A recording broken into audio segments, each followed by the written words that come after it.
আমার প্রিয় ও স্নেহের 2026 সালের নতুন বছরের ক্লাস 6-এর ছাত্রছাত্রী বন্ধুরা, আশা করি তোমরা সবাই ভালো আছো। আজ আমরা যে বিষয়টি নিয়ে আলোচনা করব ক্লাস 6-এর ফাইনাল পরীক্ষার বাংলার প্রশ্নপত্র নিয়ে। দেখো, ফুল মার্কস তোমাদের রয়েছে 70 আর সময় তোমাদের রয়েছে 2 ঘন্টা 30 মিনিট। একের দাগে সঠিক উত্তর বেছে নিলে যে কোনো 6টি প্রশ্নের মান রয়েছে 1 করে 1 × 6 = 6। ন্যায়ের বিধান দিলেন, উত্তর হবে রঘুমণি। যতীন দাস অনশন করেন 63 দিন। বন্যার ফলে দুই ভাইয়ের কুটির কি হয়? ভেসে যায়।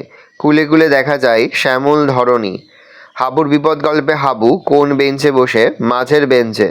ছুটি পেলেই কিশোরটি কোথায় ছুটে যেত? সমুদ্রে। রূপালীর সঙ্গে সঙ্গে CCH এর খেলা কত বছর হয়নি? 11।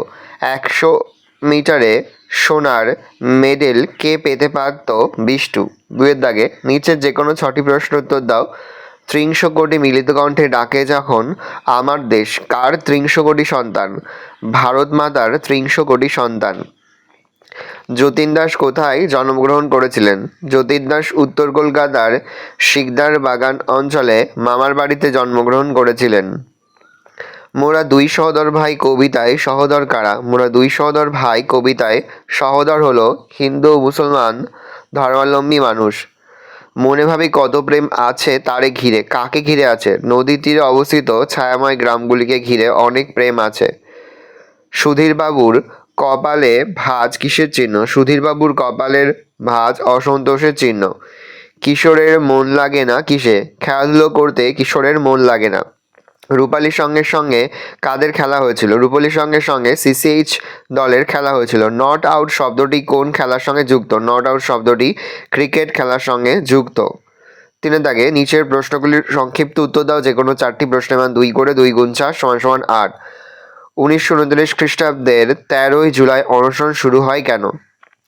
লাহোর সেন্ট্রাল জেলে যতীন দাস সহ তার 15 জন সহযোদ্ধার ওপর অমানসিক পুলিশ নির্যাতনের প্রতিবাদে তারা 13ই জুলাই 1929 সালে সমবেতভাবে অনশন শুরু করে।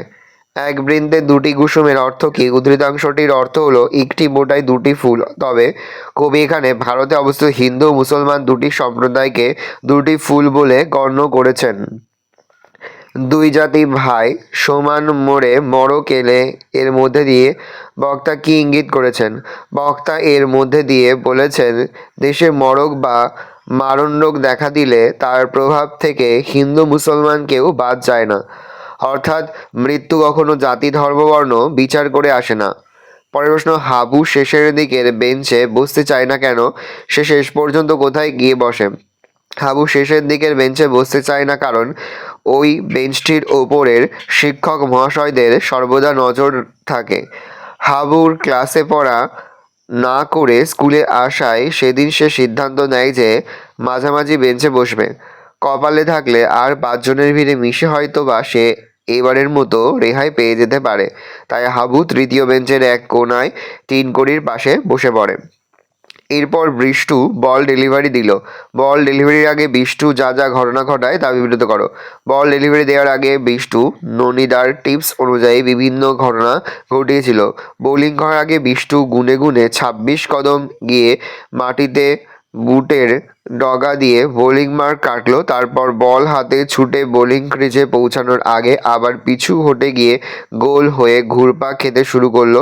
পাগলের মতো কখনো ঘুরে পাক খেয়ে, কখনো লাফিয়ে, আবার কখনো বোলিং মার্কে গিয়ে সে ইচ্ছাকৃতভাবে সময় নষ্ট করছিল। লাফিয়ে কিন্তু ব্যাটসম্যানকে বল করছিল না। খেলা শেষের নির্ধারিত সময় পর্যন্ত এইভাবেই ছুটে গিয়েছিল বিষ্টু। মনে হয় সব নিয়ে এ তরণী ভালো। কখন পৃথিবীকে ভালো মনে হয়? এইরকম মনে হওয়ার কারণ কি? কবি রবীন্দ্রনাথ ঠাকুর যখন আগ্রহপূর্ণ দৃষ্টিতে নিজের জীবন থেকে এই ধরনের প্রাণের দিকে তাকান, তখন তার পৃথিবীকে ভালো বলে মনে হয়। ভালো মন্দ, সুখ দুঃখ এবং অন্ধকার আলো এইসব পৃথিবীর অপরিহার্য অঙ্গ। পৃথিবীতে অবস্থানকারী সবার কাছে এদের গুরুত্ব আছে। এদের গ্রহণ করেই প্রত্যেকটি জীবন কাটাতে হয়। জীবনে যেমন সুখের প্রয়োজন আছে, তেমন ওই দুঃখেরও প্রয়োজন আছে। সে সঙ্গে ভালো মন্দ এবং প্রকৃতির আলো হাইপের অন্ধকারও জীবনকে পরিপূর্ণ করে তোলে। তাই ভালো মন্দ, সুখ দুঃখ, আলো অন্ধকার নিয়ে সব মিলিয়ে এই পৃথিবীকে কবির ভালো বলে মনে হয়েছে। 4 দাগে নিচের প্রশ্নগুলির উত্তর নিজের ভাষায় লেখো, যে কোনো 4টি। যুদ্ধ করিল প্রতাপাদিত্য। প্রতাপাদিত্য কে ছিলেন? তিনি কাদের সঙ্গে যুদ্ধ করেছিলেন? 16 শতকে দিল্লির মুঘল সম্রাট আকবর ও জাহাঙ্গীরের রাজত্বকালে অধুনা বাংলাদেশে 12 জন বিখ্যাত ভূস্বামী ছিলেন। তারা একত্রে 12 ভূঁইয়া নামে পরিচিত ছিল। এদের মধ্যে অন্যতম ছিলেন ভূস্বামী, ছিলেন রাজা প্রতাপাদিত্য। যশোর, খুলনা ও 24 পরগনার এক বিস্তীর্ণ অঞ্চল অর্থাৎ ধুমঘাট ছিল তার শাসনাধীন। বাংলায় মোগলরা আধিপত্য বিস্তারের চেষ্টা করলে প্রতাপাদিত্য মোগল রাজশক্তির বিরুদ্ধে ভয়ানক যুদ্ধ করে প্রাণ দিয়েছিলেন। জেলে যতীন দাসের পাশে স্লেট পেন্সিল রাখা হয়েছিল কেন? জেলে যতীন দাসের কে জোর করে দুধ খাওয়াতে গেলে ফুসফুসে দুধ ঢুকে গিয়ে তিনি অজ্ঞান হয়ে যান। 48 ঘন্টা পরে তার জ্ঞান ফিরলে তিনি বুঝতে পারেন তার গলা দিয়ে আর আওয়াজ বেরোচ্ছে না। এছাড়া যতীন দাস লক্ষ্য করেন তার পাশে রাখা আছে একটি স্লেট ও একটি পেন্সিল। তার বুঝতে বাকি থাকে না যে জীবনে আর কোনোদিন তিনি কথা বলতে পারবেন না। এরপর যতীন দাস যাতে তার মনের ভাব, ইচ্ছা অনিচ্ছা অন্যকে জানাতে পারে, তার জন্য তার পাশে স্লেট ও পেন্সিল রাখা হয়েছিল। কবির কল্পনায় নৌকাযাত্রার কী কী দৃশ্য তিনি দেখেছেন? রবীন্দ্রনাথের কাল্পনিক নৌকাযাত্রায় এই ধরনের বহু চোখ ভোলানো এবং মন জুড়ানো দৃশ্য ধরা পড়েছে। তিনি মানস চোখে দেখেছেন এই ধরনের শস্য শ্যামল রূপ এবং ছায়া সুশীল ছোট ছোট গ্রামগুলিকে। কবি এই সমস্ত দৃশ্য অত্যন্ত আন্তরিকতার সঙ্গে প্রত্যক্ষ করেছেন। কবির আন্তরিকপূর্ণ দৃষ্টিতে ধরা পড়েছে নদীর কিনারে থেকে সুখ দুঃখ যেন দুই ভাই বোনের মতো তার দিকে করুণ দৃষ্টিতে তাকিয়ে আছে। কবি খুব আগ্রহের সঙ্গে এই গ্রাম্য দৃশ্যগুলিকে অবলোকন করেছেন। নেক্সট, এইটাই সুধীরবাবুর মেথড। সুধীরবাবুর মেথডটি কি? তার এমন মেথড অবলম্বন করার যুক্তি কি? সুধীরবাবুর মেথড অর্থাৎ শিক্ষণ পদ্ধতি হলো, তিনি ক্লাসে ঢুকে চেয়ারে বসে ছাত্রদের জিজ্ঞাসা করবেন গতদিন যে রচনা লিখতে দিয়েছিলেন তা সকলে তৈরি করে এনেছে কিনা। এরপর সবাই সম্মতি জানালে তিনি বেছে বেছে কয়েকজনকে লেখা পড়তে বলেন এবং বাকিদের সেগুলি মন দিয়ে শুনতে বলেন। এটাই তার মেথড। সুধীরবাবু এমন মেথড অবলম্বন করেন কারণ তিনি চান এগে অন্যের লেখা সুধীরবাবু এমন মেথড অবলম্বন করেন কারণ তিনি চান একে অন্যের লেখা শুনে যে যেন শিক্ষা সুধীরবাবু এমন মেথড অবলম্বন করেন কারণ তিনি চান একে অন্যের লেখা শুনে যেন শিক্ষার্থীদের মধ্যে বিষয় সম্পর্কে একটি স্বচ্ছ ধারণা তৈরি হয়।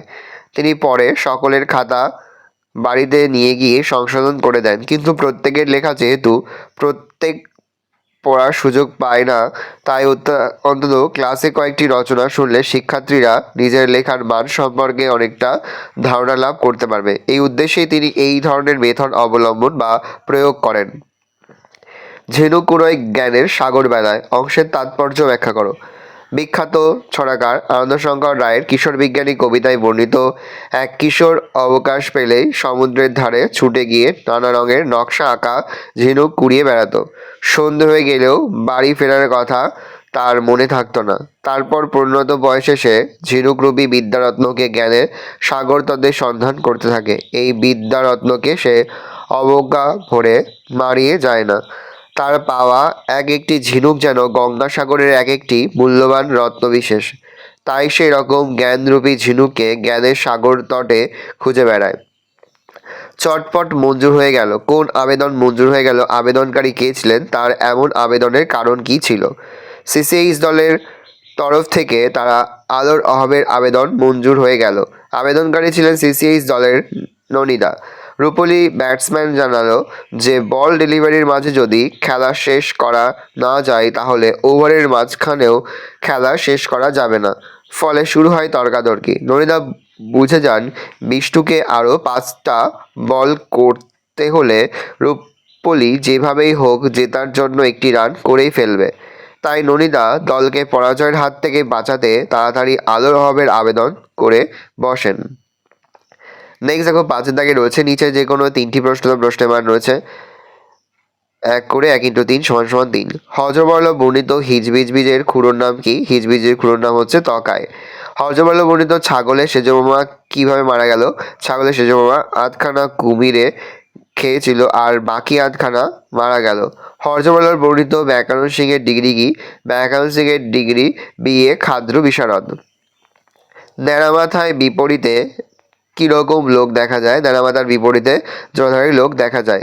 হর্ষবর্ধন বর্ণিত সর্বশেষ আসামি কে হলেন? গল্পের সর্বশেষ আসামি হলো ন্যাড়া। 6 দাগে নিচের যে কোনো একটি প্রশ্নের মান রয়েছে 5। প্রথম, হর্ষবর্ধন বর্ণিত কাকটা কি দেখে দোকানপাট বন্ধ করে চলে গেল? তার সঙ্গে রয়েছে হর্ষবর্ধন বর্ণিত ছাগলে কি না খায় এ কথা কার, কখন সে কথা বলেছিল? অ্যান্সারটা দেখে নাও। তারপরে দেখো রয়েছে হর্ষবর্ধন বইটিতে কোন চরিত্রকে তোমার সব থেকে ভালো লেগেছে, কেন ভালো লাগলো সেই বিষয়ে লেখো। দেখে নাও। তারপরে 7 দাগে নিচের যে কোনো 4টি প্রশ্নের মান 1 করে 1 × 4 = 4। ধাতু বিভক্তি কাকে বলে?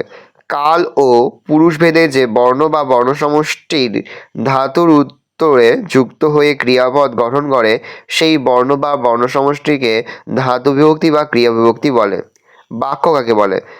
পরস্পর অর্থের সম্পর্কযুক্ত পদগুলি জুড়ে নির্দিষ্ট ক্রম অনুযায়ী বিন্যস্ত হয়ে যখন কোনো বক্তব্য, ধারণা বা ভাবনাকে প্রকাশ করে তখন সেই এককগুলিকে বলা হয় বাক্য। নির্দেশ অনুযায়ী নিচের বাক্যগুলিকে রূপান্তরিত করো। চোখে ভালো দেখতে পাচ্ছি না, চোখে খারাপ দেখছি। নির্দেশ অনুযায়ী নিচের বাক্যগুলিকে রূপান্তরিত করো।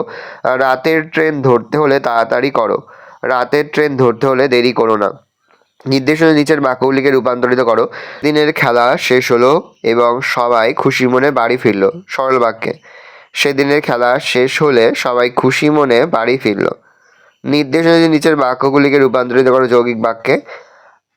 আমরা ছবি আঁকছিলাম এবং গান শুনছিলাম। তা 8 দাগে রয়েছে দেখো যে কোনো একটি বিষয় অনুচ্ছেদ রচনা করো।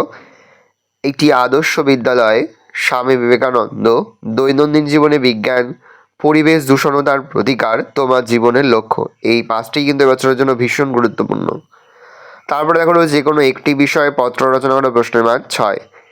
বিদ্যালয়ে দেওয়াল পত্রিকা প্রকাশের অনুমতি চেয়ে প্রধান শিক্ষক মহাশয়ের নিকট আবেদনপত্র লেখো।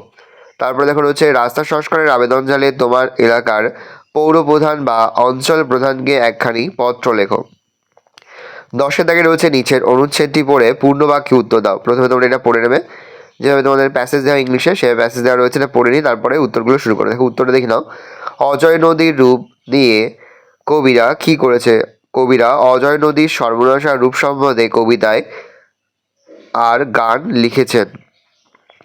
অজয় নদীর উৎপত্তি কোথায়? অজয় নদীর উৎপত্তিস্থল সোনারপুরের মালভূমিতে। অজয় নামের মানে কি? অজয় নামের মানে হলো যাকে পোষ মানানো যায় না। কাঠের নৌকার টুকরো বর্তমানে কি হয়ে গেছে? কাঠের নৌকার টুকরো এখন পাথরের মতো হয়ে গেছে। ভালো করে দেখে নাও। এই রোজ টোটাল তোমাদের থার্ড ইউনিট টেস্ট অর্থাৎ ফাইনাল পরীক্ষার ক্লাস 6-এর বাংলার প্রশ্নপত্র। ভালো করে প্রশ্নপত্রটা দেখে নাও। আশা করি ভিডিওটা ভালো লেগেছে। ভিডিওটা ভালো লাগলে ভিডিও লাইক করে তোমরা মাত্র নতুন হও তাহলে সাবস্ক্রাইব প্রেস করে পাশে বেল আইকন প্রেস করে নতুন করে ভিডিও আপলোড করি সবার ফার্স্ট নোটিফিকেশন তোমরা পেয়ে যাও। আর এই ভিডিওটি তোমার বন্ধু বান্ধবী আত্মীয় স্বজন সবার মধ্যে কিন্তু অনেক শেয়ার করে দিলে বছর ক্লাস 6-এ পড়ছে। আমরা কিন্তু ইতিমধ্যেই ক্লাস 6-এর প্রতিটি বিষয়ের সিলেবাস প্রশ্নের নমুনা প্রশ্নপত্র কিন্তু আপলোড করে দেখানো পর্যন্ত সেই ভিডিওগুলো না দেখে থাকো। ভিডিওগুলো কিন্তু রাত্রে সকলকে জানাই আগাম পরীক্ষার অনেক শুভেচ্ছা এবং আশা করি সকলের পরীক্ষায় খুব ভালো হবে। কোনো প্রশ্নের উত্তর লিখতে বুঝতে কোনো রকম অসুবিধা হয় তাহলে কিন্তু নির্দ্বিধায় কমেন্ট করে জানাতে একদমই ভুলবে না। ভালো করে দেখে নাও।